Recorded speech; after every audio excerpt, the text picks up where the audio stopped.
बिस्मिल्लाहिर्रहमानिर्रहीम। अस्सलाम वालेकुम नाज़रीन, आप देख रहे हैं प्रोग्राम द लास्ट आवर। मैं हूं यासिर रशीद और स्टूडियो मेरे साथ बराजमान है सीनियर तजज़ियाकार राना मोहम्मद अजीम साहब। नाज़रीन, आज देखें तो कौमी असम्बली का जो इजलास था उसमें स्पीकर कौमी असम्बली ने जो इस वक्त हिदायत दी, उन्होंने ये कहा कि मैं किसी को माइक नहीं दूंगा।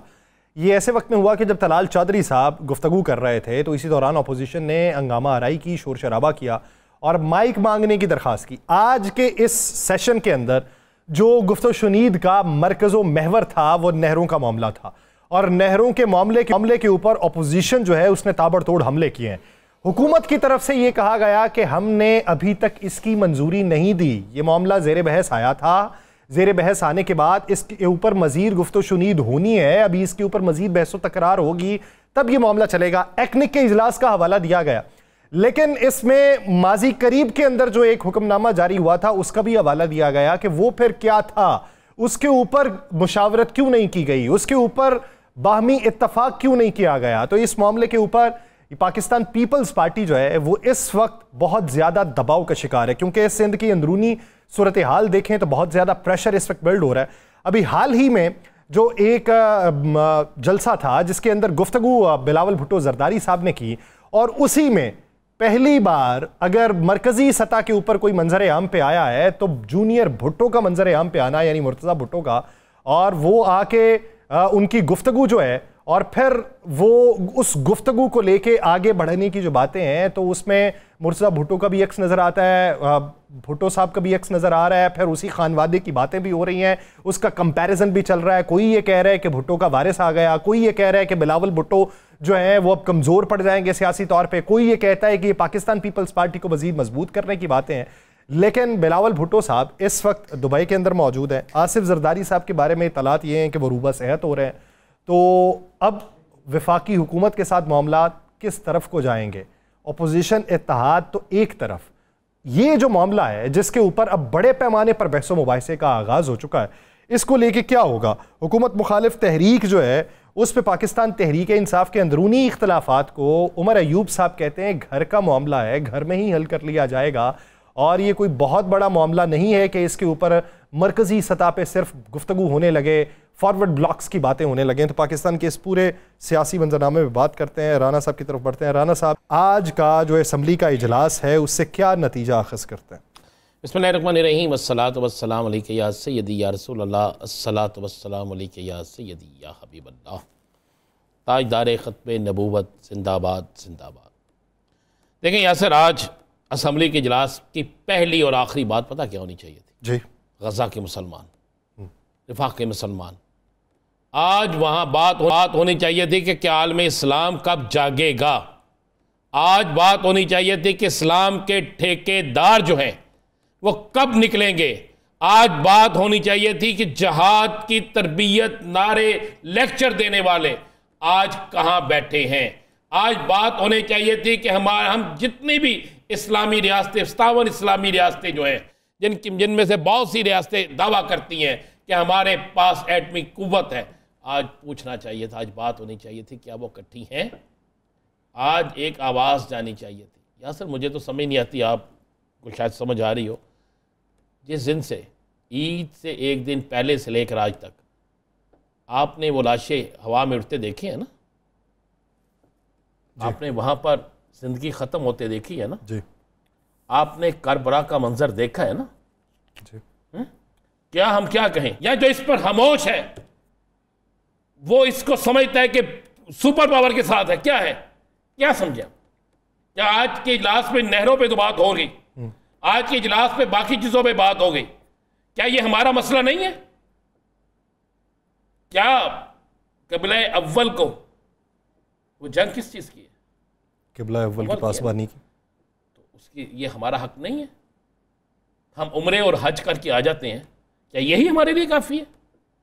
क्या रोज़े मैशर वो मासूम बच्चे जब अल्लाह ताला की बारगाह में खड़े होकर पूछेंगे, जब हिसाब व किताब हो रहा होगा, जब कहा जाएगा कि ये असम्बली के फ्लोर पर ताकत रखता था बात करने की, ये टीवी पर बैठकर बोलने की ताकत रखता था, ये फला ओहदे पर बैठकर ताकत रखता था इस्तेमाल ओहदा करने की, इसने नहीं इस्तेमाल किया, ये जालिम के आगे खामोश रहा। यहाँ वो जालिम का साथी है या जालिम के पीछे चलने वाला है या फिर वो बुज़दिल है, उस ओहदे के काबिल नहीं है। हुई बात कहीं? हम एक ही चीज़ सुन रहे हैं जी, आओ एहतजाज करें। आज फलां शख्स का एहतजाज था, आज फलां प्रेस क्लब के सामने एहतजाज हुआ, आज फलां प्रेस क्लब के सामने। नहीं भाई, मुझे तो उन जहादी तंजीमों का भी समझ नहीं आ रही कि वैसे तो जहाद के नारे लगाती हैं, लेकिन इस वक्त उन्हें नजर कहीं नहीं आ रहा, वहां के लोगों की आवाज़ कोई नहीं सुन रहा। पूरी दुनिया के अंदर 57 इस्लामी ममालिक में आपने कोई कॉन्फ्रेंस सुनी, इस पर कोई आवाज सुनी? यहां तो हम तय कर चुके हैं, मान लेना चाहिए, हम तय कर चुके हैं कि ठीक है भाई, जो मर्जी हो हम नहीं बोलेंगे। यहां तो हम तय कर चुके हैं, और अगर नहीं तय कर चुके तो हमारी खामोशी बता रही है कि या हम बुज़दिल हैं या हम संगदिल हैं, दोनों में से एक। हम भी शुरू कर सकते थे यासिर साहब कि असम्बली में क्या हुआ, लेकिन क्या जवाब देंगे रोज़े महशर हम? ये जो बड़े बड़े टीवी एंकर बैठ के बातें कर रहे हैं, ये भी रोज़े महशर क्या जवाब देंगे? एक तरफ हम सहाफ़त को इबादत समझते हैं ना, तो ये कैसी इबादत है कि जिस इबादत में हम जिक्र ना करें?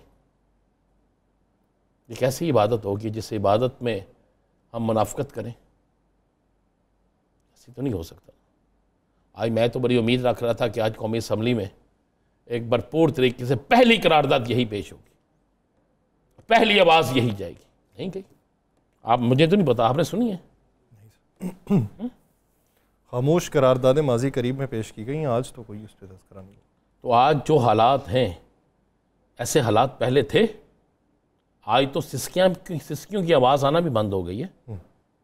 आज तो वहाँ पर शायद मेरा ख्याल है किसी को कोई दफनाने वाला भी नहीं रहा। तो चंद एक बचे हुए हैं, शायद आज शाम तक वो भी ख़त्म हो जाए। वहाँ पे तो जितने करीब के इलाके हैं, धीर बला हो गए या रफ़ा का इलाका हो गया, या उसके अलावा वो जो महाजर कैंप्स थे, उनमें तो जो लोग वापस गए अपने घरों को इस जंगबंदी के मुआहदे के बाद, वापस जाने पे वहाँ पे हमले हुए।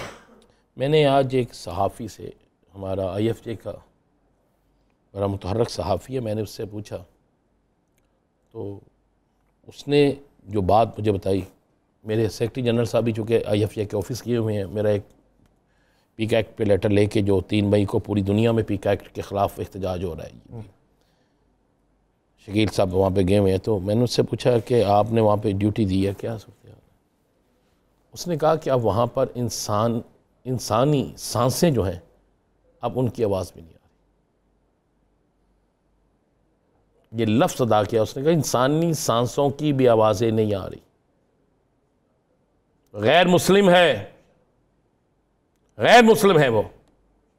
उसने कहा कि बस दिल करता है कि आसमान जो है वो नीचे ज़मीन पे आ जाए, सब कुछ हो जाए। उसने कहा कहाँ गए इंसानी हकूक़ की तंजीमें, कहाँ गए वो सारे जो कहते थे, बड़ी बड़ी बातें करते थे। यहाँ पर अगर 3 बच्चे उनके मर गए होते, इसराइल में से किसी के, तूफ़ान बरपा हुआ था, तूफ़ान। यहाँ पर 3 लाख से ज़्यादा लोग जो हैं वो पता नहीं कहाँ पे। रोज़ाना कई बच्चों की लाशें मिलती हैं, लेकिन कोई नहीं। हम वही उनका जो वजारत सेहत है, उसका सारा निज़ाम टूट फूट का शिकार है। वो गैदर नहीं कर पा रहा इन्फॉर्मेशन। उनके मुताबिक तो 56,000 के करीब डेथ टॉल है, लेकिन जब उनके मुताबिक डेथ टॉल 44,000 पे था, उस वक्त ऑस्ट्रेलवी मीडिया ये क्लेम कर रहा था कि ये 2 लाख से ज़्यादा का डेथ टॉल है। सर मुझे उसने कहा है कि सांस जो है ना, सांस, उसके भी आसार नहीं है। ये लफ्ज़ मैं आपको पूरे के पूरे शहर जब मलिया मेट कर दिया जाए तो मुझे तो कोई बात नहीं, क्या हो गया? मुस्लिम ममालिक के कोई फ़र्क नहीं पड़ा, इस्लाम के ठेकेदारों को कोई फ़र्क नहीं पड़ा। इस मुल्क के अंदर भी जो इस्लाम के ठेकेदार बैठे हैं, इस मुल्क के बाहर भी जो इस्लाम के ठेकेदार बैठे हैं, क्या उनमें से किसी को फ़र्क पड़ा? निकला कोई बाहर? किसी ने कहा क्या हो चले? किसी ने प्रेशर डाला किसी पे? मुझे जरा गिन के बता दें, अब मेरी ही बरादरी से तल्लुक़ रखने वाले कितने लोग हैं जिन्होंने अपने टीवी प्रोग्राम का आगाज, अपने व्लॉग का आगाज इससे किया हो। मैंने तो एक बड़े मशहूर व्लॉगर से पाकिस्तान से बाहर बैठे, मैंने कहा यार आपको लोग सुनते हैं, मेहरबानी करें आप इससे शुरू करें। पता आगे से क्या जवाब आया? जवाब आया कि जनाब रीच कम हो जाएगी। ऐसी जिंदगी पे छोड़ दो ऐसी सहाफत को कि जिस पे आप हक की बात करते हुए ये डरो और उन मसलूमों की बात करते हुए ये डरो कि मेरी रीच खत्म हो जाएगी। और यार वहां तो रीच बढ़ जाएगी ना।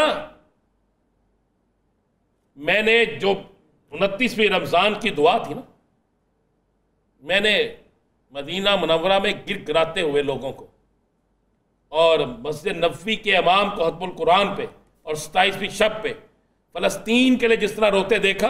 जब उन्होंने फलस्तीन का जिक्र किया, खुदा की कसम लाखों की तादाद में लोग थे और हर जगह से चीखों की आवाज आ रही थी।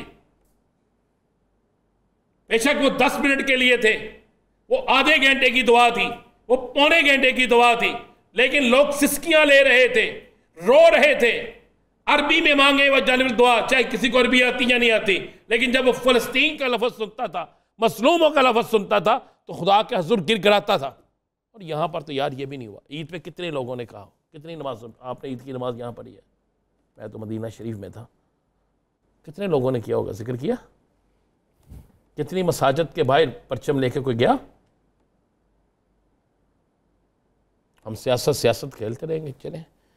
लेकिन यासर आप और मैं तो अपना, आपका मैंने व्लॉग भी सुने, हम और आप अपना फ़र्ज़ तो पूरा करें ना।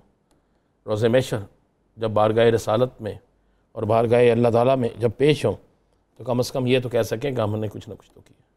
चलो, उस परिंदे की मानिंद तो किरदार अदा करना चाहिए जो चूंच में पानी का कतरा भर के आग को बुझाने के लिए आए। नमरूद की आग बेशक बड़ी हो, लेकिन वो किरदार जो है वो बरोज़े महशर याद रखा जाएगा और उसी की बुनियाद के ऊपर आपका एहतसाब होगा।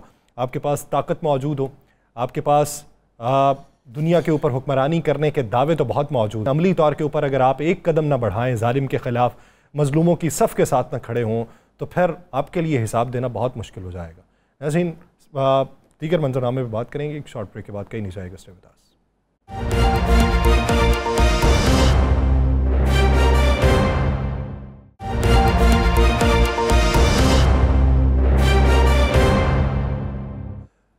ब्रेक के बाद खुशामदीद नाज़रीन। मौजूदा सियासी मंजरनामा जिस पर पाकिस्तान पीपल्स पार्टी ये कहती है कि अगर नहरों के मामले पे तहफ़्फ़ुज़ात दूर ना किए गए तो बजट में वोट नहीं देंगे।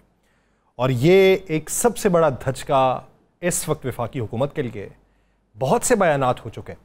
कहा यह जा रहा था गुड कॉप और बैड कॉप की पॉलिसी है, कहा यह जा रहा था पाकिस्तान पीपल्स पार्टी जो है बयानात तक हद महदूद है। लेकिन अब मौजूदा मंजरनामे में पाकिस्तान पीपल्स पार्टी जो है वो उस नैरेटिव के ऊपर आ चुकी है कि अब अगर इस मामले के ऊपर बात ना मानी गई, हाँ वो पुराने वादे जो थे चलें उससे सरफे नज़र कर लिया जाता है, पुरानी यकीन दहानियों से कर लिया जाता है, ये बार अपने कंधों पे भी रख लिया जाता है, गवर्नेंस के हवाले से भी हम एक पेज के ऊपर आपके साथ आ गए। लेकिन अब इस मामले के ऊपर जहां पे सियासत दाव पे लग चुकी है, जहां पे सिंध का स्टेक दाव पे लग चुका है, वहां पे पाकिस्तान पीपल्स पार्टी ने कैटेगोरिकली ये हुकूमत को पैगाम दे दिया है कि अब की बार नहीं, अब की बार बर्दाश्त नहीं हो रहा। और अब की बार अगर पाकिस्तान पीपल्स पार्टी बर्दाश्त नहीं कर रही तो वफाकी हुकूमत का जवाब क्या होगा?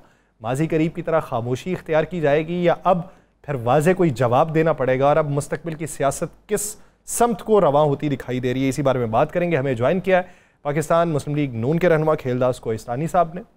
बहुत शुक्रिया खेलदास साहब।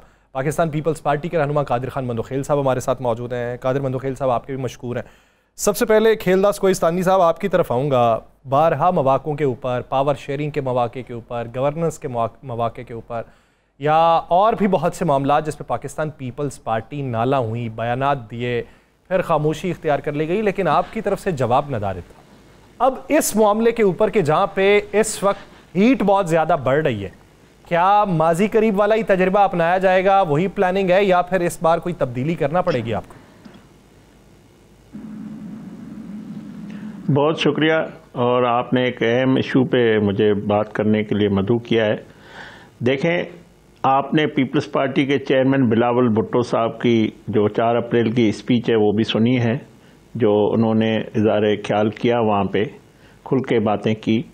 आज हमारे कौमी असम्बली के इजलास में अभी भी आपके प्रोग्राम से रिकॉर्डिंग के लिए मैं उठ के आया हूँ। मैं पूरा वक्त ऐवान में था। पीपल्स पार्टी के जो हमारे कुलीग हैं, साथी हैं, उन्होंने पानी के इशू पे सिंध में जो एहतजाज हो रहा है या जो सूरत-ए-हाल है या जो अपना पार्टी का अपना मौक़िफ़ जो अरकान कौमी असम्बली मुख्तलिफ़ हल्कों से हैं उन्होंने दिया है और उसको रेस्पॉन्स किया है हमारे डिप्टी वज़ीर-ए-आज़म इसहाक़ डार साहब ने। बड़ा तफसीली उन्होंने इज़हार ख्याल किया। हमारे वज़ीर इत्तलात अता तारड़ साहब ने उसको रेस्पॉन्स किया है। तो मैं ये समझता हूँ, मेरा भी ताल्लुक़ सूबा सिंध से है। मुस्लिम लीग नून भी इस मुल्क की वफाक की अलामत की जमात है, वो पूरे पाकिस्तान की पार्टी है। पीपल्स पार्टी भी पूरे पाकिस्तान की पार्टी है। और ये जो कैनालों का इशू है, आज मैं समझता हूँ डिप्टी प्राइम मिनिस्टर की जो गुफ्तगू है उसके बाद ये वाज़े हो चुका है, कोई भी एक इकाई अगर उसको इख्तलाफ होता है या नाराज़गी होती है तो इससे जो है हमारी जो वफाक है वो मजबूत नहीं होती है। वफाक चारों इकाइयाँ जब मजबूत हैं या खुशहाल हैं तभी होती है। तो इंशाअल्लाह हमारी क़यादत जो नवाज शरीफ साहब जब कालाबाग डैम का इशू आया था तब भी उन्होंने कहा था अगर एक सूबा राज़ी नहीं है, एक सूबा भी हम नहीं बनाएंगे, और वो सिलसिला ख़त्म हो गया। तो इसी तरह कोई भी ऐसा मामला आता है जिससे सूबों के दरमियान जो है नफ़रतें बढ़ें या तकसीम हो, तो उसके लिए आइनी फोरम भी मौजूद है। हम ये आइनी मामला है। आज आपने बात की, आज से एक दिन पहले तक उस्मा बुहारी साहबा की प्रेस कॉन्फ्रेंस जो है बिलावल साहब के हवाले से बड़ी सख्त प्रेस कॉन्फ्रेंस थी, और उस्मा बुहारी जो है वो पंजाब हुकूमत की तर्जमान है। उसके बाद मुसद्दिक मलिक साहब की तकरीर भी आपको याद है, तो उन्होंने क्या कहा बिलावल साहब और आसिफ अली जरदारी साहब के हवाले से। अगर यही मामला है कि अभी मामला फाइनल नहीं है, तो फिर मुस्लिम लीग नून को इतनी तेज़ी क्या थी, इतनी जल्दी क्या थी कि पीपल्स पार्टी की तरफ तोपों का रुख कर दें? यही बात जो आप कह रहे हैं, ये बात उस वक्त भी कही जा सकती है। मैंने ये मैं राना साहब मैं यही कह रहा हूँ कि आज जो डिप्टी प्राइम मिनिस्टर ने तकरीर की है उसमें उन्होंने उस्मा बुखारी साहिबा जो तर्जुमान है हमारी, उस हवाले से भी उन्होंने ये बात की है कि उसको इतनी हमें हार्ड बातें नहीं करनी चाहिए। या अभी हमारे आपाशी के पंजाब के वज़ीर है, उन्होंने कालाबाग डैम के हवाले से फिर एक बात की है। मगर मैं समझता हूँ आप भी पंजाब के बासी हैं, मैं सिंध का बासी हूँ, मंदोखिल साहब सिंध के बासी है। इसमें हमारे सूबों के रहने वाले सियासी अमायदीन की अलग अलग राय हो सकती है, ज़ाती राय हो सकती है।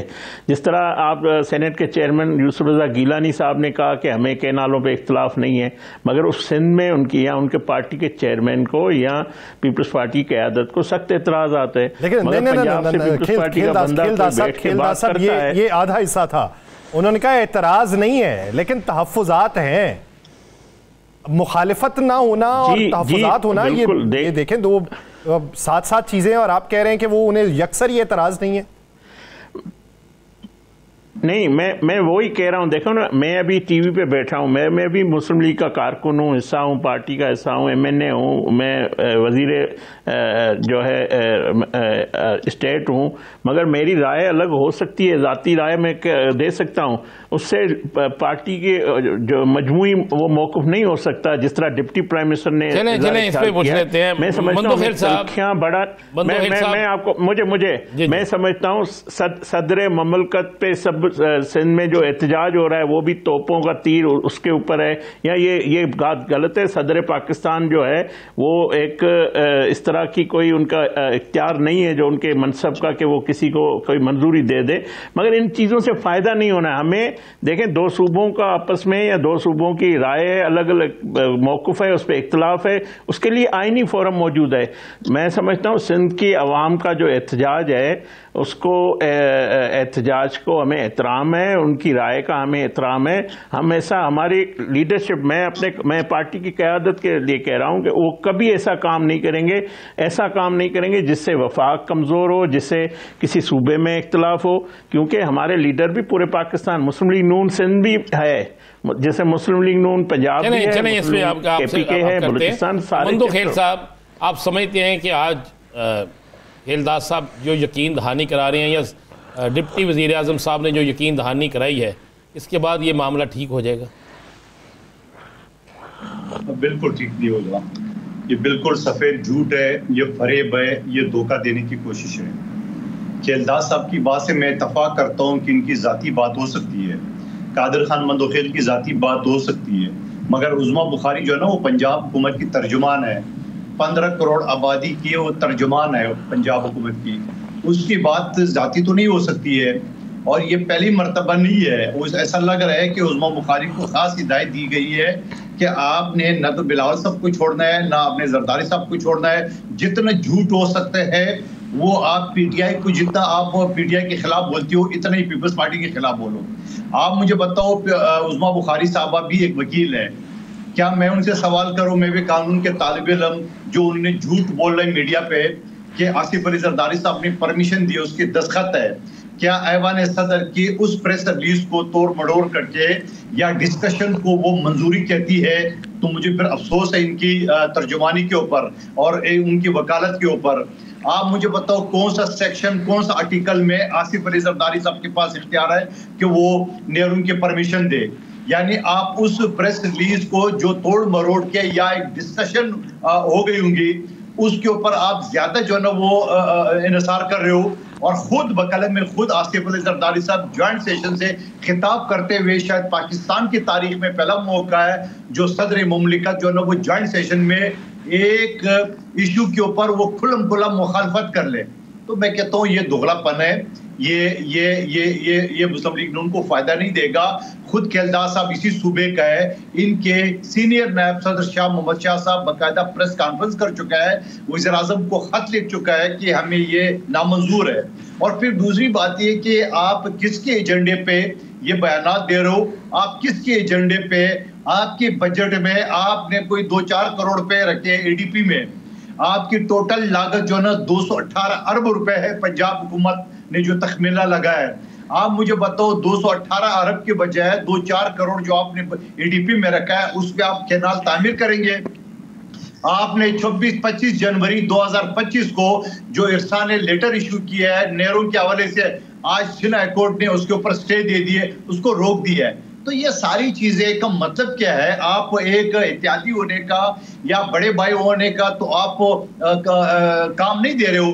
खुद पंजाब के, सेंट्रल पंजाब के आप खिलाफ कर रहे हो, खुद जनूबी पंजाब के खिलाफ आप काम कर रहे हो, क्योंकि आपके जो लोग हैं जो कभी मीडिया ने आपने नहीं देखा होगा, और वो पेड लोग, वो प्लांटेड लोग जब मीडिया पे आते हैं, जिस अपने आप को वो एक्सपर्ट कहते हैं, कोई कहता है कि हम बारिश का पानी लेंगे। अरे बाबा, अगर आप बारिश का पानी लेंगे तो 2-2.5 महीने, बाकी 9 महीने 10 महीने पानी कहां से देंगे? सॉरी। कोई एक्सपर्ट प्लांटेड ये कहता है कि हम वहां जमीन से निकालेंगे, तो बाबा ये जब जमीन से निकालना तो नेहरू का शोशा क्यों छोड़ा? कोई प्लांटेड ये कहता है कि ये हम पंजाब के हिस्से में से देंगे, तो आप बता दें हमारे पंजाब के रहनुमाओं ने प्रेस कॉन्फ्रेंस की, पंजाब के कौन से हिस्से का पानी देंगे? फिर जब उसी हिस्से का आप देंगे, मिसाल सियालकोट के देंगे, लाहौर का देंगे, गुजरावाले के देंगे, तो उस दौरान वो क्या करेंगे? तो ये सारे के सारे जो लोग हैं ये प्लांटेड लोग हैं, ये अफरा तफरी फैलाना चाह रहे हैं। और ये असेंबली पे मैं मुस्तरद करता हूँ कि ये भाषण जो आज उसने दिया है ये झूठ बोल रहे हैं, ये आवाम को गुमराह कर रहा है। प्रैक्टिकली आपकी पंजाब हुकूमत इसके पीछे लगी हुई है, उसके बकायदा वो नहीं चाहते हैं कि सिंध खुशहाल हो, वो नहीं चाहते हैं बलूचिस्तान खुशहाल हो, वो नहीं चाहते हैं खैबर पख्तूनख्वा खुशहाल हो। आप एक रेगिस्तान को सरसब्ज बनाते हो, अल्लाह का लाख लाख शुक्र अदा करना चाहिए, पूरे पाकिस्तान की ख्वाहिश है, मगर सरसब्ज सिंध को आप तबाह बर्बाद करके रेगिस्तान में बनाने का ये मंसूबा तो आपको हम नहीं करने देंगे। इस खुशफहमी में नहीं रहना। किसने आपको कान में बोला कि आपको कुछ नहीं कहा जाएगा? पीपल्स पार्टी एक जमहूरी पार्टी है, हम सब्र तामुल से काम ले रहे हैं। मैं उस जलसे में मौजूद था अभी 4 अप्रैल का। बिलावल भुट्टो साहब जिस तरह आवाम का रद्द-ए-अमल आ रहा था, जिस तरह आवाम चीख के बोल रही थी, तो आपने बिलावल भुट्टो साहब की स्पीच देखी, उसने क्लियर कट ऐलान कर दिए कि इसको किसी सूरत में नहीं बनाने देंगे। तो खुदा का वास्ता आप या तो तर्जुमान जो है ना वो सच्चे तर्जुमान, उनकी झूठे तर्जुमान ना रखे, या आप असेंबली के फ्लोर पे अपनी तर्जुमान को बोल दे, या आप सीधे सीधे बात है आप ऐलान कर दे कि हम खत्म करें इस मुंसूबे को। ये झूठ बोल के ये सारा लेके स्पीच से हमारा पेट नहीं भरने वाला है। ठीक है, इसमें कादिर साहब सच्चा ऐलान करेंगे कि ये मुनसूबा हमने तर्क कर दिया, तब जाके हम यकीन रहेगा। एक आध ये आपकी स्पीच से हमारा कुछ नहीं होने वाला है, ना हम इस पे यकीन करेंगे न सिंध की आवाम इस पे यकीन करेंगे। जी खेलदार साहब, आप कहते हैं जी मामला हल हो जाएगा। अब ये देखें कि आप अपोजिशन को मनाएं किसी इशू के ऊपर तो वो एक अलग बात है, इत्तेहादी आपकी बातों पे यकीन न करें तो फिर दूसरों ने कहां पे करना है? फिर देखें, मैंने वही कहा जिस तरह कादर मंदोखेल साहब मेरे भाई हैं, बड़े मेहरबान दोस्त भी हैं, बड़ा इन्होंने हमने इनकी रहनुमाई में मिलकर हमने काम किया है, इनकी जदोजहद है एक। मगर ये बड़ा मुस्लिम लीग नून के लिए हमेशा सख्त मौक़िफ़ रखते हैं, मेरे साथ भी। मैं फिर भी ज़ाहिर इनकी राय है, मैं उनका एहतराम करता हूँ, ये अपना मौक़िफ़ देते हैं, भले दें। बात ये कि इस तरह अगर ये है, ये जिस तरह ये कह रहे हैं, तो बिलावल भुट्टो साहब ने भी इस तरह नहीं कहा है। उन्होंने कहा कि उन्होंने बिल्कुल ये कैनालों की मुखालफत की है, चोलिस्तान कैनाल उन्होंने मौक़िफ़ अपना दिया है। पार्टी का चेयरमैन या को चेयरमैन सदर जरदारी साहब, उन्होंने भी अपना मौक़िफ़ ऐवान जो जॉइंट सेशन में अपनी तकरीर में दिया है, उनका मौक़िफ़ ये है। मगर इनका मौक़िफ़ ये बिल्कुल नहीं है कि हम वफाकी हुकूमत को गिराएंगे। ये चेयरमैन साहब ने कहा है कि हम मिलकर बजट बनाएंगे, हम मिलकर बजट पास भी कराएंगे। जो तहफ़्फ़ुज़ात जिनका ये इज़हार कर रहे हैं कि हमें ये नहीं मिला, हमें इस तरह इकनिक में मंसूबे नहीं रखे गए, ये असेंबली में भी बात हुई है। मगर हर चीज़ पीपल्स पार्टी के साथ मुशावरत करके हम करते हैं, क्योंकि ये कोalition गवर्नमेंट है, एक दूसरे के साथ खड़ी हुई गवर्नमेंट है, और हमारा एक इंच भी हम इनको सिंप्लीफाई कर लेते हैं इसको। इस मामले के ऊपर क्या पाकिस्तान पीपल्स पार्टी से मुशावरत हुई थी? देखिए, ये जब इकनिक में मामला आया था, पीपल्स पार्टी और सिंध की तरफ से एतराज़ आया था, डार साहब ने आज ये डिप्टी प्राइम मिनिस्टर ने बताया कि हमने एजेंडा से निकाल दिया था, तब तक हमने फिर एजेंडा में शामिल नहीं किया। देखें, इस पे बातचीत पीपल्स पार्टी की क़यादत से वज़ीर आज़म की भी बातचीत हुई है और जारी रहेगी। Deputy prime minister day to जो इशूज़ हैं वो देखते हैं, उसके लिए कमेटी बनी हुई है। मैं समझता हूं आप यहां देखें, सीसीआई में ये मामला हल करना चाहते हैं, अदालतों में आपके सेनेटर आज ले गए हैं, वहां हल करना चाहते हैं, पार्लियामेंट के फ्लोर पे हल करना चाहते हैं, सड़कों पे, ये आपकी चॉइस है। बिल्कुल आइन ये कहता है सीसीआई का इजलास बुलाया जाएगा और ये वहां पे भी बातचीत होगी। फोरम है सीसीआई, उसमें आप लेके पास करें या ज्वाइंट सेशन में आप जमहूरी रास्ता इख्तियार करें। हमें आप सड़कों पे क्यों लाना चाहते हो? हम अदालतों में क्यों घसीटना चाहते हो? जब आप रास्ता नहीं निकालेंगे, आइन में लिखा हुआ है 3 महीने के अंदर सीसीआई की मीटिंग होना है। आज 3 साल हो गए, आपने एक मीटिंग नहीं बुलाया, तो आप ये प्रेस रिलीज के सारा मंदोखेल साहब, मैं आपको बता रहा हूँ, के सारा लेके आपकी तर्जुमा बयानी करेंगे तो हमें अवाम के पास भी जाना पड़ेगा, हमें अदालत भी जाना पड़ेगा, हम असेंबली के फ्लोर में भी हम उठाएंगे। अब लाए ना ज्वाइंट सेशन में, अब लाए कौमी असेंबली में पास करा ले। मंदोखेल साहब, देखें, ये आईनी फोरम पे हल होना है मामला, और सीसीआई में आप जो कह रहे हैं, सीसीआई में सिंध की अवाम का मैं आपको बता रहा हूँ, सिंध की अवाम के सड़कों पे जो एहतजाज है वो सीसीआई में ये मामला, वो समझते हैं कि सीसीआई में ये मामला हल नहीं होगा, उनके खिलाफ जाएगा, सिंध के खिलाफ फैसला जाएगा।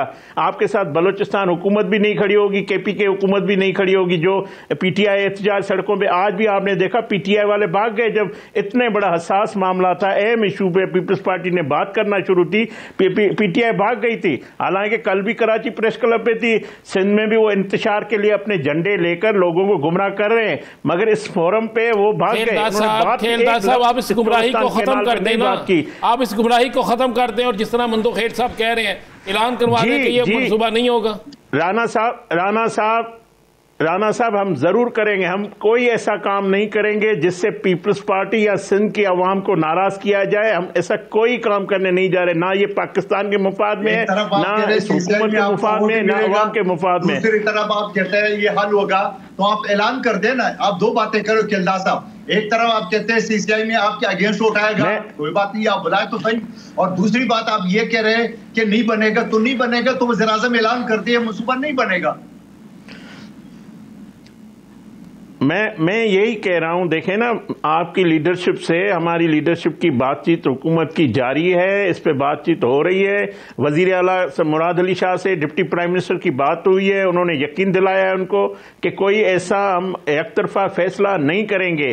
तो उसमें मैं समझता हूं ये कोई ऐसे इससे यकीन दिलानी और कौन सी हो सकती है? जो सूबे का आपका एग्जीक्यूटिव है, आपकी लीडरशिप है, उनको हमारी लीडरशिप यकीन दिलानी। आप ऐलान कर दें, ये मेरे और आपके आपके और मेरे ऐलान करने से मसला हल नहीं होगा। नहीं, ये एक दिन में अभी इस वक्त ये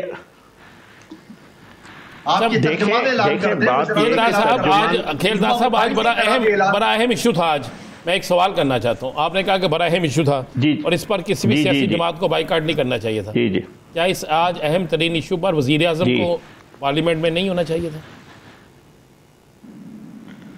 वजीर आजम की मसरूफियत थी, नहीं आ सके। डिप्टी वजीर आजम ने रेस्पॉन्स किया है। इंफॉर्मेशन जो मिनिस्टर है, गवर्नमेंट की जो पॉलिसी है या हुकूमत की जो बात है वो उन्होंने कही है और उनको इंश्योर कराया है।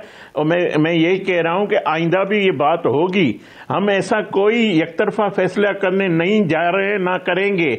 हम जो भी फैसले हैं वो एक दूसरे के मुशावरत। आप मुझे बताओ, हमारे पास इतनी अक्सरियत है कि कोई हम बिल पास कर सके, हम कोई कानून बना सके इनके बगैर? तो कैसे हम कोई एकतरफा फैसला करें? ये तो हकीकत है, इसको आप मानना पड़ेगा। या आप ये नहीं मानते तो हम पीपल्स पार्टी की लीडरशिप को, उनकी क़यादत को, उनके जो ऐवान में नाराज करके, या कोई चीफ मिनिस्टर सिंध का जो मौक़िफ़ है हम उनको भी सुनेंगे। सिंध का रेजोल्यूशन सिंध असेंबली का आया है, उसका भी हमें एहतराम है।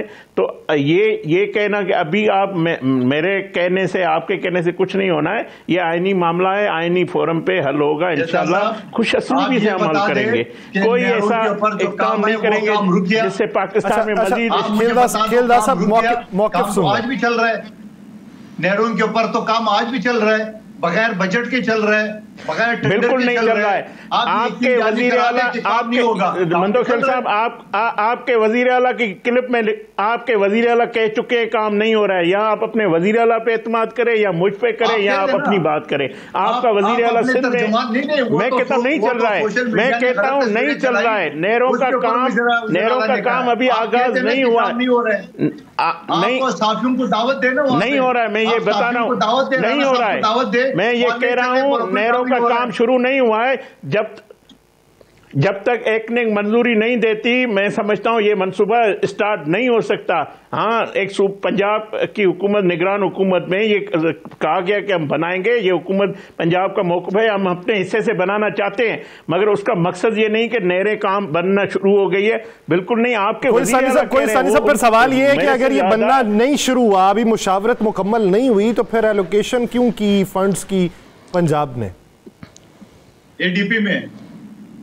देखे ना, देखे पंजाब अगर कहता है कि हम अपने हिस्से के पानी से बनाना चाहते हैं, ये उनकी मर्जी है, मगर वो ऐसा फैसला नहीं। ये दो सूबों का मामला है। वफाक उसमें देखे नहीं, मैं ये कह रहा हूँ ना, मैंने तो पहले भी कहा, आज भी कह रहा हूँ, पंजाब बनाना चाहता है सूबा। पंजाब नहीं, देखे तो पंजाब की बात कर, हम कौन सा कह रहे हैं कि मैं वज़ीर आज़म बनाना चाह रहे हैं? हम तो पंजाब हुकूमत की बात कर रहे हैं ना। मुझे मंदोखेल साहब, मैं तो कह रहा हूं पंजाब बनाना चाहता है, सिंध कहता है नहीं बनना चाहिए। दो सूबों का इख्तिलाफ है, वफाक वो फैसला करेगा जिससे मुल्क में मैं बात सीधी करता हूं। पंजाब हुकूमत बनाना चाहती है, सिंध नहीं बनाना चाहता, ठीक है। वफाक जो है ऐसा कोई काम नहीं है, दो सूबों का इख्तिलाफ है, उसको हल करेंगे खुशअस्लूबी से। मेरा मौक़िफ़ ये है। राना साहब एक ब्रेक लेनी है, मैं ब्रेक के बाद वापस आता हूँ। कादर मंदोखेल से पढ़ेंगे। नाज़रीन कहीं नहीं जाएगा, स्टे विद अस।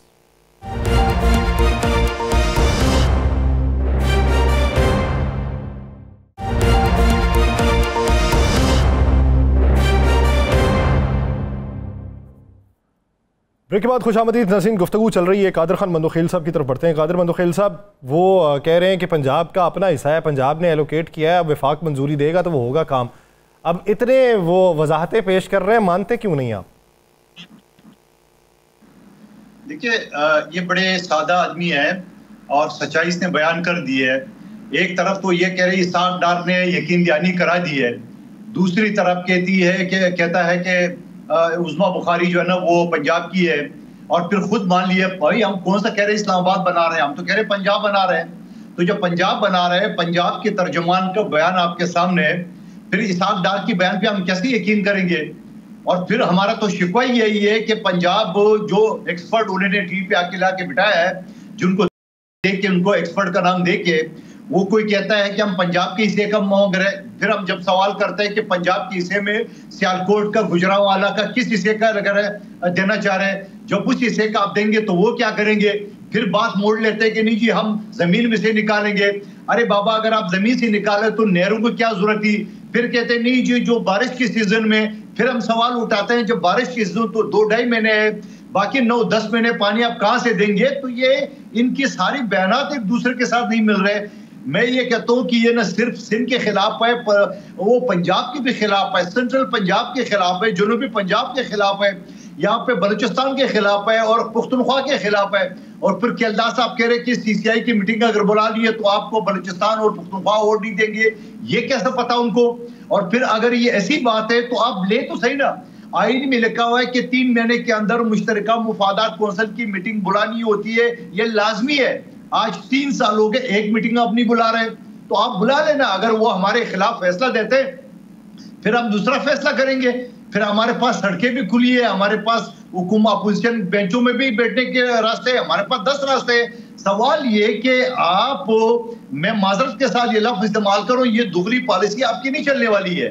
या तो आप एक तरफ हो या दूसरे तरफ जे। मैं उस्मा बुखारी की बात पे यकीन करो, की बात पे यकीन करो, तो ये नहीं चलेगा। आपने एक तरफ खड़ा होना है अगर आप मुखलिसी से हमारे साथ है, और अगर आपने उस्मा बुखारी को हमारे पीछे छोड़ा हुआ है हमारी क़यादत के खिलाफ, तो फिर हमने जबान खोलना शुरू कर दी है, तो केलदा साहब फिर आपको जवाब देना मुश्किल हो जाएगा। अच्छा मंदोखेल साहब, अगर ये आपको यकीन दहानी करा रहे हैं और ऐसा होता है कि आपको कहते हैं कि बजट तक आप इंतज़ार करें, बजट के बाद हम सब मामला ठीक कर देंगे, तो फिर आप बजट तक तो इंतज़ार करेंगे ना, बजट में वोट भी देंगे? नहीं राना साहब, ऐसी बात क्यों कर रहे हैं? क्या आप बजट तक इंतजार कर रहे हैं? मतलब काम चलता रहे नहरों के लिए, और काम चलता रहे नहरों के, इसका मतलब तो यही हुआ। फिर बोल दिए तो बन गई, अभी तो इतने अरब खर्च हो गए। सवाल ये कि बाकायदा पंजाब गवर्नमेंट ने पैसे एलोकेट किए ADP में नहरों के लिए। अब कहे तो मैं आपको कॉपी भिजवा देता हूँ, केलदा साहब को भिजवा देता हूँ। सवाल ये कि आप ये जो 2 रवैया आपने इख्तियार किए, क्यों? या तो बोला हम बनाएंगे जो मर्जी करो, या बोलेंगे हम नहीं बनाना चाह रहे। उस्मा बुखारी कहती है कि वो हम बना रहे हैं, हमारे पास परमिशन है, यकीन दिलाना चाहता हूँ, तो ये नहीं चलेगा। ये आजकल जदीद दौर है, सैटेलाइट का दौर है, हर चीज वाजे हो जाती है। अभी देखिए 15 मिनट की गुफ्तगू में केलदा साहब ने खुद मान लिया कि पंजाब हुकूमत बनाना चाह रहे हैं। हम तो खुद कह रहे हैं पंजाब बना रहे हैं, हम कौन सा कह रहे हैं कि केलदा साहब बना रहे हैं? तो सवाल ये चीजें साफ करनी पड़ेगी। देखिए हम सिंध के अवाम की जवाबदेह, खुद केलदा साहब सिंध के अवाम से ताल्लुक है। शाह मोहम्मद शाह साहब जो उनके सीनियर नायब सदर है, वो बाकायदा प्रेस कॉन्फ्रेंस कर चुके हैं हैदराबाद प्रेस क्लब में, वज़ीर आज़म को कह चुका है, या सिंध असम्बली में बाकायदा मुतफ़क़ा करारदाद पास हो चुकी है। अगर आपके सामने मुतफ़क़ा करारदाद की अहमियत नहीं है, अगर आपके सामने अपनी सीनियर लोगों की अहमियत नहीं, अगर आपके सामने अपनी इत्यादि की अहमियत नहीं है, तो फिर कैसे चलेंगे हम? जी खेलदा साहब, अब वो तो बजट तक का भी टाइम नहीं, तो फिर क्या मामला चलेगा? देखें, मेरे से ज़्यादा वो वकील भी है और कानून को जानता भी है, आईनी मामलात को मेरे से बेहतर मेरे मंदोखेल साहब जानते हैं। ये आप सरेंडर तो नहीं कर रहे? बनाएंगे अपने, नहीं मैं सरेंडर बिल्कुल नहीं कर रहा हूँ। अच्छा, मौक़िफ़ मेरा भी यही है जो मंदोखेल का है, मगर मंदोखेल दूसरी तरीके से पेश कर रहे हैं, मैं और तरीके। मैं भी सिंध का बासी हूँ, ये भी सिंध का बासी है, हम दोनों का घर जो है सिंध के ज़मीनों पे चलते हैं, ठीक है ना। बात ये है कि मैं सिर्फ ये कह रहा हूँ कि जब तक वफाक इस जो ये मामला है इससे खुशअस्लूबी से वो हल करना चाहता है, वो अगर कोई एक सुबह नाराज़ होता है, ऐसा कोई एक तरफा हम फैसला नहीं करने जाए। 2 भाइयों में भी घर में इख्तलाफ होता है तो उसको क्या बड़ा उसका फैसला नहीं करता है। तो मैं समझता हूँ वफाक जो है वो चारों सूबे उनके अकाइयाँ तब मजबूत होती है जब चारों अकाइयाँ खुश होती है। तो मैं यही कह रहा हूँ 2 सूबों के दरमियान ये मामला है। सवाल ले ले। अच्छा जी मंदोखेल साहब, माजरत के साथ एक सवाल है, जो बयान इसहाक डार साहब से आपने दिलवाया यही उस्मा बुखारी से दिलवा दे। चलो हम मरियम नवाज साहब की बात नहीं कर रहे, उस्मा बुखारी से यही बयान दिलाए जो इसहाक डार का आ जाए। ले खेलदा साहब, मामला ही सॉर्ट आउट है। नहीं आप देखें ना, आप देखें वजीर आजम और डिप्टी वजीर आजम पे आपकी तसल्ली नहीं हो रही है, आपकी इंफॉर्मेशन सेक्रेटरी मिनिस्टर अता तारड़ साहब उससे भी आपकी तसल्ली नहीं हो रही है। मरियम औरंगजेब सीनियर मिनिस्टर है, उन्होंने भी प्रेस कॉन्फ्रेंस की, उन्होंने भी यही बात की है कि हम एक तरफा फैसला, वो भी पंजाब की सीनियर मिनिस्टर है, उस पर भी आपकी तसल्ली नहीं हो रही है। आपने आप करा दें उसमें भारी साहब से भी, जब डिप्टी वजीर आजम साहब ने कह दिया है तो भारी साहब भी इंफॉर्मेशन मिनिस्टर पंजाब तो आसानी से कर देंगी, कर दे ऐलान अभी यहाँ के हम कल। मैं यही कह रहा हूँ पंजाब की देखें जो सदर ममलकत के हवाले से बात उन्होंने की है उस पर डिप्टी वजीर आजम ने बात की है। बाकी मैं तो ये कह रहा हूं कि पंजाब की हुकूमत अगर बनाना चाहती है इस तरह नहीं बनाएगी जब तक वफाक से कोई मंजूरी नहीं मिलेगी। उनकी सोच हो सकती है, मतलब है पंजाब ने बनाना ही बनाना है। उनका मौक़िफ़ ये है कि हम अपने हिस्से से बना रहे हैं। पंजाब की हुकूमत भी ये नहीं कहती कि हम सिंध का पानी जो उठा के बनाएंगे या सिंध का एक कतरा भी हम नहीं उठाएंगे, ये वाज़ेह किया है पंजाब हुकूमत ने। मगर जो भी इख्तलाफ है, मैं तो कह रहा हूँ वफाक ने मंजूरी नहीं दी है तो एडीपी में पैसे कैसे रखे पंजाब गवर्नमेंट ने? एडीपी स्कीम में पैसे कैसे रखने हैं नेहरू के हवाले से? वो तो कादिर मंदोखेल साहब जिस बर्क रफ्तारी से यहाँ पे पैसा लग रहा है वो तो हिफ्ज़े बातकद्दुम रखनी है उन्होंने। मंदोखेल साहब मुझे अब मंदोखेल साहब आपने इतने सवाल कर दिए, एक सवाल मेरा भी आप ले लें। आप मुझे उसका जवाब दे दें। आप ग्रीन इनिशिएटिव के हक में है नहीं है? आप ग्रीन इनिशिएटिव के मंसूबे के हक में है नहीं है? 100% है, 6 नौरों पे नहीं है। ग्रीन जो अल्लाह करे पूरे पाकिस्तान पहाड़ भी सरसब्ज हो जाए, बलूचिस्तान के खुश पहाड़ भी सरसब्ज हो जाए, कौन कमबख्त होगा जो इनकार करेगा? मगर किसी और का सर काट करके आप अपना उसी लहू से जो है ना अपने खेती बाड़ी तो नहीं करे ना। वो कहते हैं कि हम सतलज से लेंगे, जहाँ पे बारिशी पानी, जहाँ से पानी जाया होता है हम उस पानी को इस्तेमाल करेंगे, जो हमारे हिस्से का पानी है वो उसको इस्तेमाल करेंगे। ये देखें ना, 2-2.5 महीने पानी आएगा, बाकी 9 महीने पानी कहाँ से देंगे आप?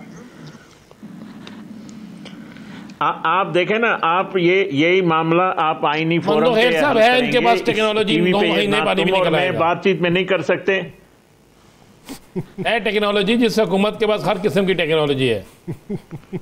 यहाँ पे 9 माह में रिजल्ट निकल आते हैं दूसरे।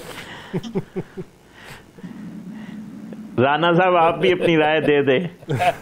नहीं, हम तो चाहते हैं कि ये मामला हम सब चाहते हैं कि पाकिस्तान के लिए बेहतर हो, तो इस पे इसलिए आपकी डिबेट करा रहे हैं कि आज पाकिस्तान हमारी सियासत पाकिस्तान के लिए हमारी, तो कल क्या तो इस तरह कर लेना। आप खेलदार साहब आप बड़े करीब हैं हुकूमत के, तो मंदोखेल साहब जो चाहते हैं वो करवा दें। आप इस तरह करा दें, वजीर आजम से एक बयान दिलवा दें कि ये मंसूबा खत्म और इस पर बहस के बाद फैसला हो। बुखारी से करा दे। अच्छा, वो आगे सिर्फ बयान दिला दे। चलो राना साहब ये संजीदा मामला है। वजीर आजम की पीपल्स पार्टी की क़यादत से मुलाकातें भी हुई है, बातचीत भी हुई है। हम बिल्कुल सोच समझ कर आगे बढ़ रहे हैं। पीपल्स पार्टी की लीडरशिप से वजीर आजम का इस पे मामला जो मामलात हैं इस पे बातचीत भी हो रही है। डिप्टी प्राइम मिनिस्टर जो इस कमेटी को हेड करते हैं, जो सिंध हुकूमत से या पीपल्स पार्टी, उसमें डे टू डे वो उसको चेयर करते हैं। तो हम बिल्कुल बड़े लेवल पे ये बात हो रही है कि ये कोई गैर संजीदा मामला, एक संजीदा मामला है। पाकिस्तान के मुफाद में जो होगा वही काम होगा इंशाल्लाह। ठीक, उम्मीद करते हैं कि ये मामला जो है अफ़हाम तफ़हीम से हल हो और इसके बेहतर कोई नताइज निकल सकें। बसूरत दीगर ये जो आपसी चपकलिश है इसके नताइज बहुत बुरे निकलेंगे। बहुत शुक्रिया कादिर खान मंदोखेल साहब, खेलदास कोहिस्तानी साहब इस हवाले से निकली। नाज़रीन ब्रेक लेते हैं, ब्रेक के बाद पाकिस्तान के सियासी मंजरनामे भी बात होगी, कहीं नहीं जाएगा।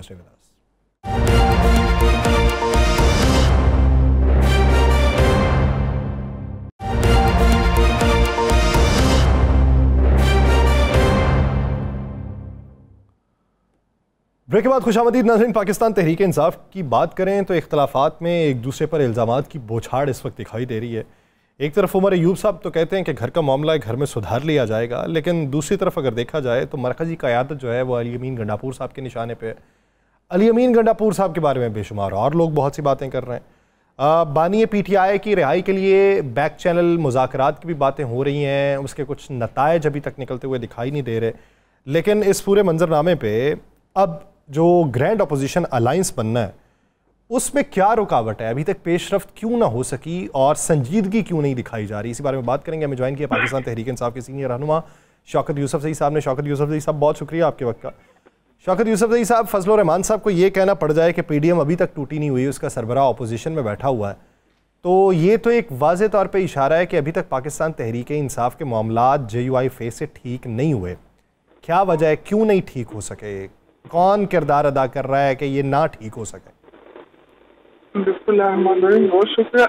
देखिए, जहाँ तक JUI का साथ इतिहास अभी तक न बनने का सवाल है, तो ये उनका अपना अंदरूनी वो है, JUI की तरफ से जो भी मामलात है उनकी तरफ से है, और वो क्यों उन्होंने रोका हुआ है, क्या वो विकेट के दोनों तरफ खेलना चाहते हैं, और क्या वो भी संजीदा है कि नहीं इस अपोजिशन के इतिहास में आने के लिए।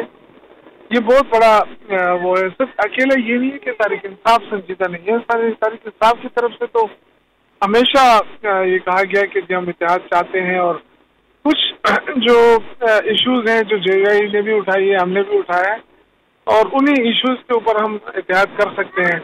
लेकिन अगर उससे इधर उधर झांकेंगे, इधर उधर देखेंगे, तो फिर पैदा होंगे।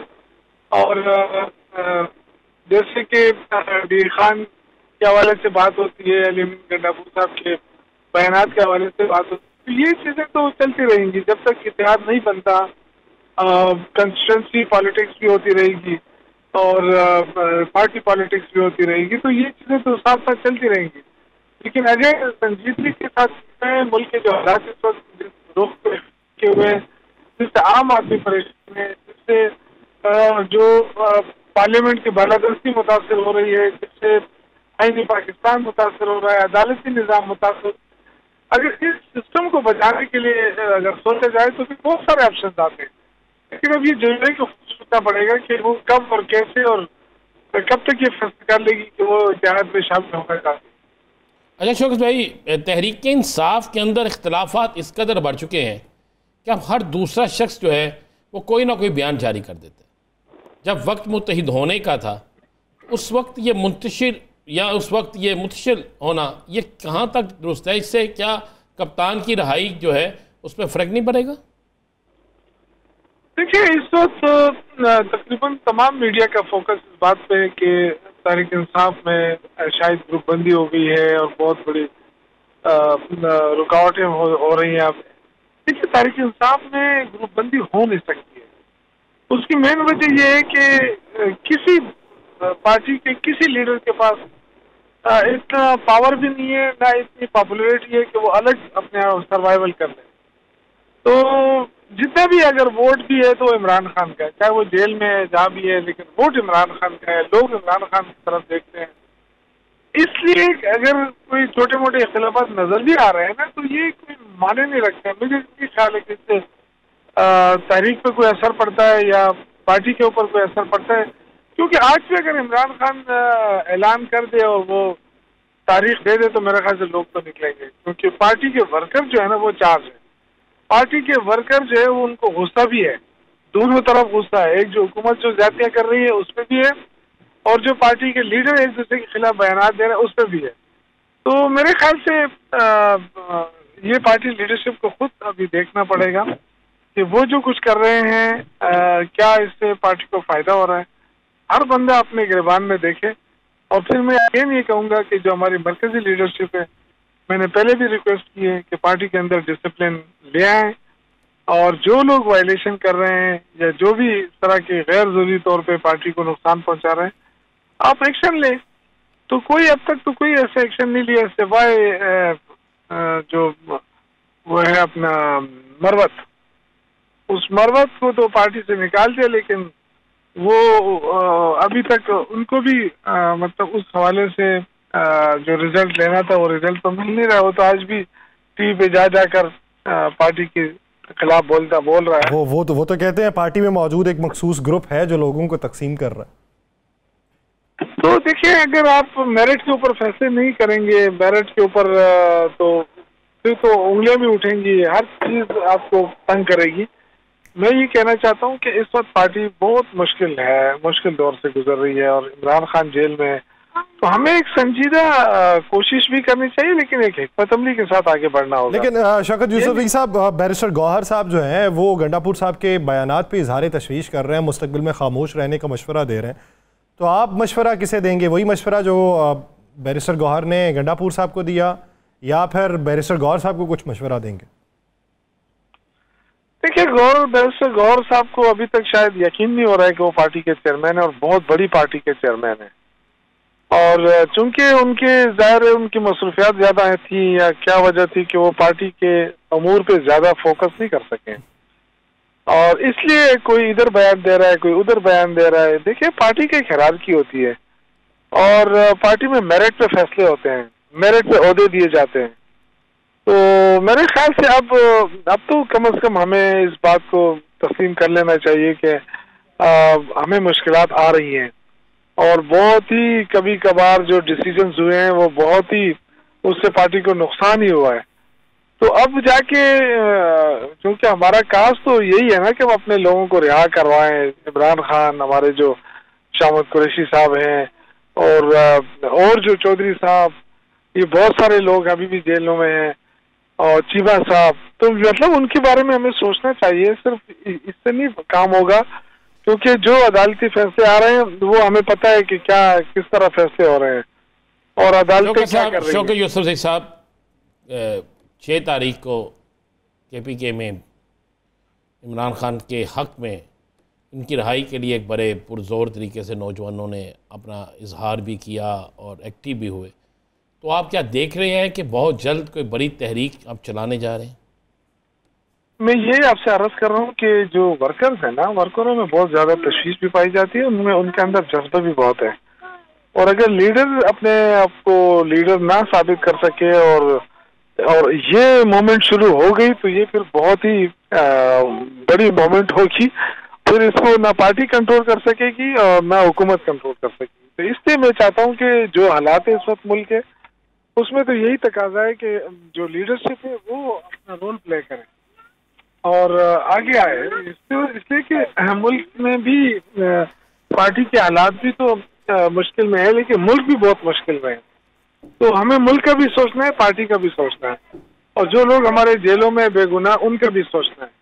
तो हम भी बहुत बड़ी जिम्मेदारी आयद होती है। इस तरह खामोश नहीं रह सकते, ना ही हम अपने इन जो मौजूदा हालात है इनसे दूर रख सकते। हम ये कहें कि बस ठीक है, हमें ओहदे मिले हुए हैं, तो ओहदों से तब होगी जब आप डिलीवर करें।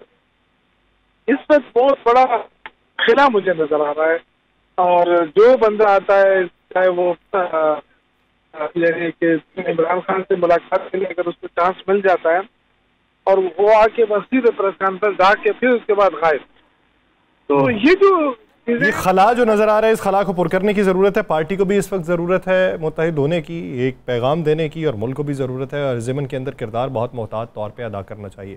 बहुत शुक्रिया शौकत यूसुफ साहब इस हवाले से अपना वक्त देने के लिए। नाज़रीन, प्रोग्राम का वक्त ख़त्म हुआ चाहता है। मुझे और राना साहब को दीजिए इजाज़त। आपसे मुलाकात होगी कल के रोज़। अपना बहुत सा ख्याल रखिएगा। अल्लाह निगहबान।